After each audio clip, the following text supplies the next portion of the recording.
Welcome back, y'all. This is Wiki Reader. Today we got a really good one. Today we're going to be covering one of the big hits in the U.S., the old sovereign citizens. If you are a sovereign citizen or believe in their movement, go read a book and don't be dumb. But we're about to cue a quick montage so we get a good laugh before we get into this thick reading of it. So go ahead and cue the montage. The corpse. I'm not the corpse. I'm not the fiction that they send me, the caps. I'm not that cap. Oh! Get back in the car. You're going to be under do you have a arrest. police camera on? Yes, I do. It's very threatening. U.S. law. That's not a U.S. law. Yes, it is. No, it's not. The UCC closes on there. No. For $55. The UCC closes on there. Do you know the UCC closes? Ma'am, do you have your driver's license? I need your driver's license. No. Why do you need to identify? No, I don't have all of that stuff. Okay. I operate outside of your jurisdiction. What does that mean? This is a private automobile. Okay. It's registered to a private estate. Okay.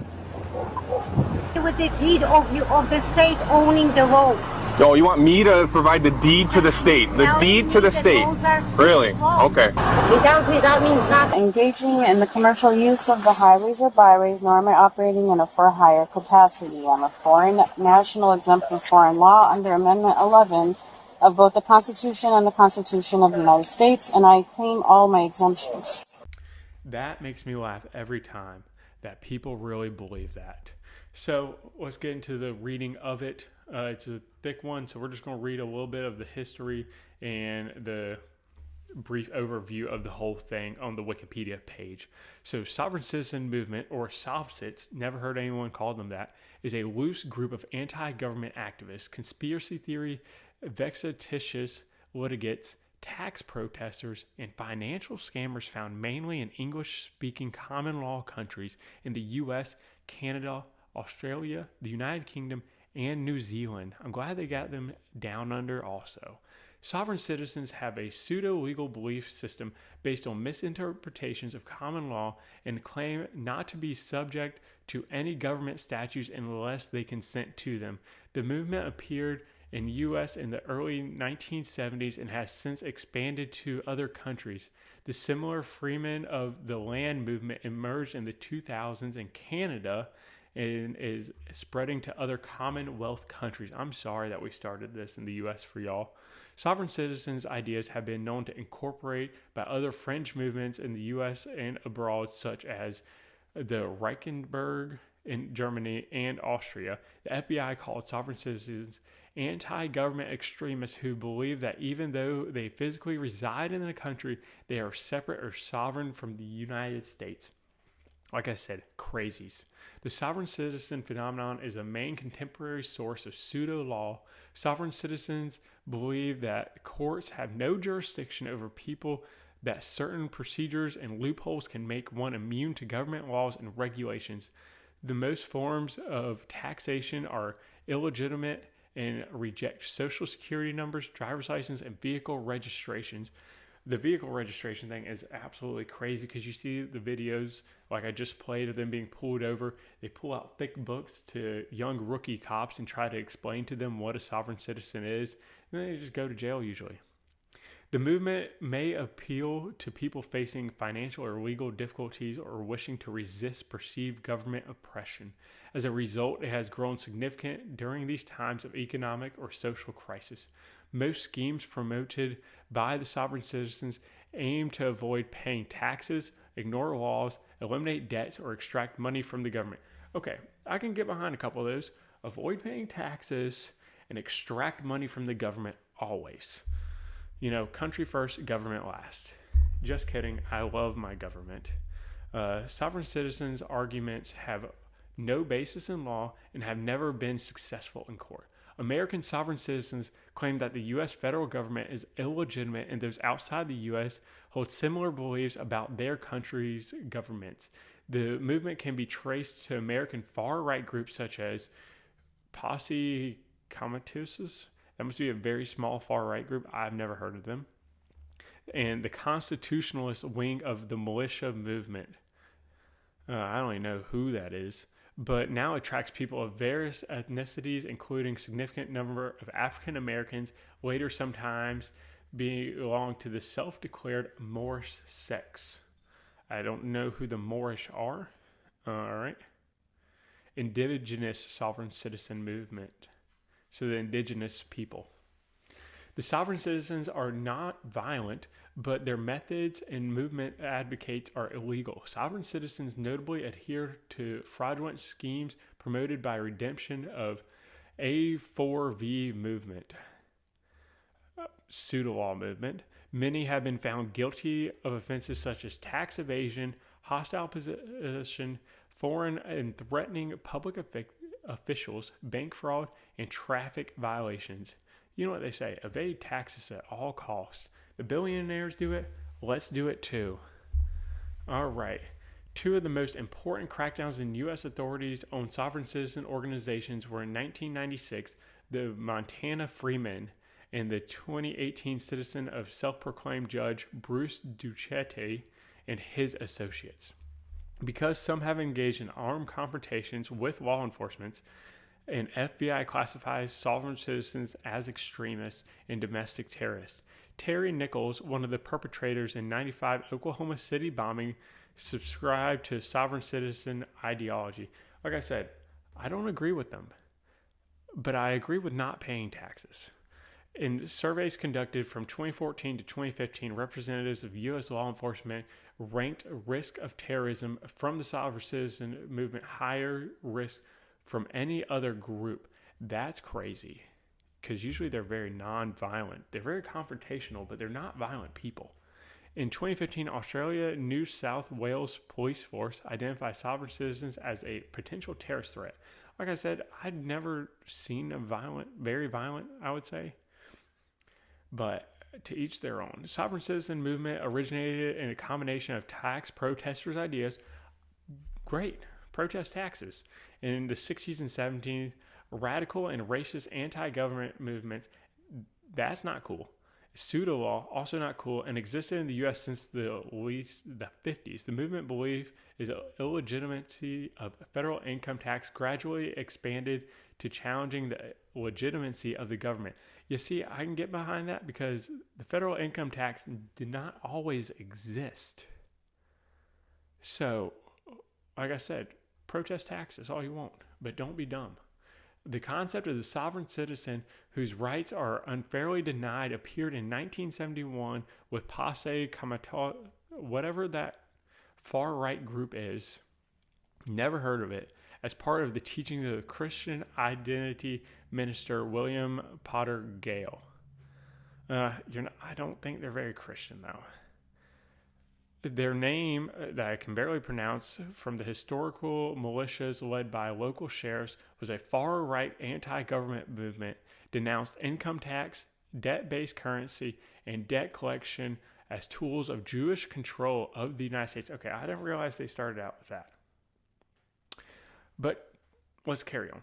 The roots of sovereign citizens movements thus were strong with white supremacy and anti-Semitic ideology. Gale's racist beliefs were far from unique, but innovated by devising a legal philosophy about the government's legitimacy. The group members used the term sovereign citizens to convey the idea that they were entitled to enforce their interpretation of the Constitution. You see, you can't do that. After originating in a particular group, the sovereign citizens concept went to influence a broader tax protesters and Christian patriot movement. And until the 1990s, observers primarily classified that group, the Passe, I believe is Latin, that's why I can't pronounce it, as a tax protest movement. Great, protest them, but don't do all the other stuff. Protest the taxes, don't do the crazy bits. Rather than a outright far extremist group, the group of Christian identity and militia movements did not fully overlap, but they shared members and influenced one another. All right, like I said, it is a long read, so let's skip down to some more recent stuff. All right, let's get to... As you can see some of their symbols. A variation of the U.S. flag of sovereign citizen is sometimes has this 50 stars, but instead of the stripes going horizontally, they change the stripes to vertically, or they'll have the stripes and stars flipped around. All right. All right, let's keep going. Illegitimacy of laws and government is what they want. A widespread belief among sovereign citizens is that state is actually not a government, but a corporation. American movement members believe that the corporation is purporting to be the U.S. federal government is illegally controlling the republic via territorial government in Washington, D.C. Sovereign citizens believe sometimes their founding fathers set up the government commercial law secretly to replace common law. The commercial law is generally understood as admiralty law. The sovereign citizens believe current illegitimate law is based on principle of international commerce. Sovereign citizens also claim to be gold fringes. The U.S. flag display in courtroom is evidence that admiralty law is in effect. This leads them to believe that U.S. judges, lawyers are actual agents of a foreign power, typically thought to be the UK. One pseudo-legal conspiracy claims that the bar is an acronym for British Accreditation Registry. So the bar exam that you take to become a lawyer, that's what they believe it stands for. All right. They claim that it is a contemporary legal system and claim the only answer is to God's law or to common law, by which the system is supposedly existed before the conspiracy of the admiralty law. All right, they got dual personas. One recurring idea that the sovereign citizen ideology is individuals have two personas, one flesh and blood and the other separate secret legal personality called the straw man, and created each person's birth, which is subject to government. Sovereign citizens claim to be possible dissociated oneself from the straw man by certain procedures, thus becoming free of all debts, liabilities, and legal constraints. Oh boy, there is a lot of stuff here. Let's cover the freedom movement. Using arguments that rely on exacting definitions, word of choice, sovereign citizens may assert constitutional right to travel and conveyance to distinguish it from driving automobiles in order to justify ignoring license plates, vehicle registration, insurance, driver's license, the right to travel claimed based on a variety of passages. One common law argument is that sovereign citizens is that they are traveling and not driving, and hence they do not need driver's license because they are not transporting commercial goods or paying passengers. We've all seen it. They usually have license plates like this, and they always claim that they're not driving, that they're traveling. That is their number one go-to sovereign citizenship tactic. That is their literal bread and butter that they always go to, is that they're not driving, that they're traveling, because they're not carrying commercial goods. It doesn't matter. If you're driving on the highway, you need a driver's license. I don't understand their big whole thing about that. So some of their tactics: sovereign citizens may be affiliated with groups within the movement, follow the teachings of a specific guru, or act entirely on their own.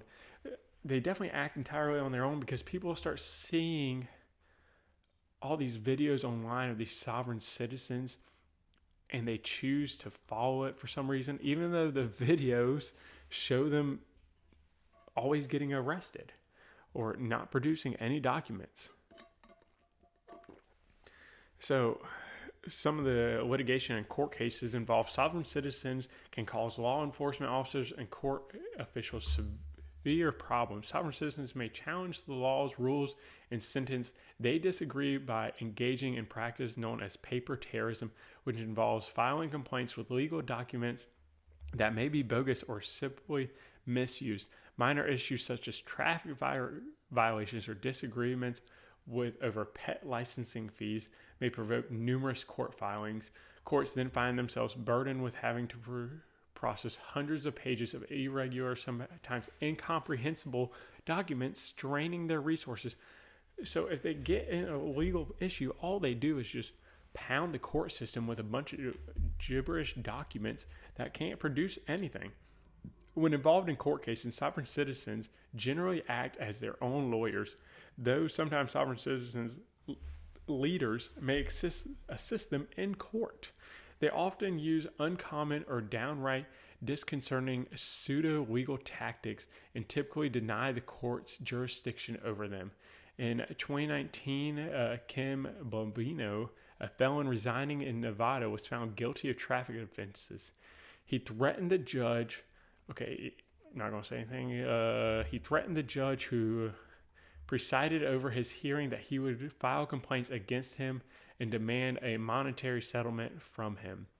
Baudino was charged with extortion and comprehension of the officer. He then filed numerous motions to delay the proceedings and tried to disqualify almost every judge in the district. Baldino's motions required multiple reviews and countless hours of hearings. In March 2022, Baldino was convicted in jury trial. He then appealed his conviction with similar methods. In 2023, the Court of Appeals in Nevada affirmed the conviction, noting Baldino's claims were merely speculative and that the court did not need to consider his argument as it was not contingently argued.